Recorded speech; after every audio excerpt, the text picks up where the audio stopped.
Speaking of the Knicks, Donovan Mitchell, his trade market appears to be expanding. Not what Knicks fans want to hear. Knicks fans want to hear the deal is done and Donovan Mitchell is going to New York. But it sounds like what's going on is the Jazz they've had conversations with the Knicks. They know what the Knicks are offering, have a pretty good feel of what that offer's at.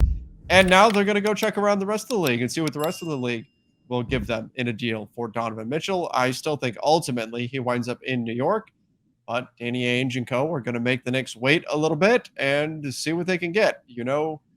Probably going to be a pretty decent return for Mitchell. So we'll see where that ultimately winds up. But it's possible. I mean, another team could come in and offer something that the Knicks just can't quite match. And next thing you know, Donovan Mitchell's off somewhere else. But I still think the Knicks have got to be the favorite here. Yeah, I think it probably is too. And I think this is probably a little bit of then the Jazz come back with, hey, here's what we have for other offers. Yep. I think what he's saying makes sense, right? It's, when the Knicks are being asked for, we want Toppin and Grimes and Quickly.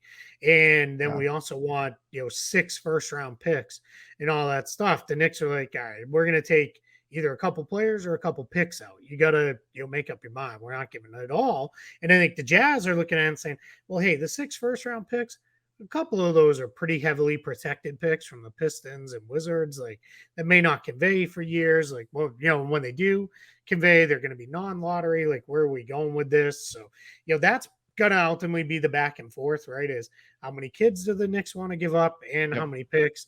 And then my guess is, like you, I think it'll still ultimately be the Knicks, and they'll budge and give in, on something. But we'll see. I mean, this is going to be the way this goes back and forth. And in the meantime, maybe some surprise team does jump in there and say, hey, we'll snag Donovan Mitchell now because he's still young enough to fit with a lot of teams that are kind of on the way back up. And he's obviously good enough to fit with any team that's trying to go for it. So I mean, there should be a pretty wide market for him. Yeah, absolutely. And again, I think this is part of the process, but we'll keep an eye on exactly where he winds up. I still think the Knicks are in the lead.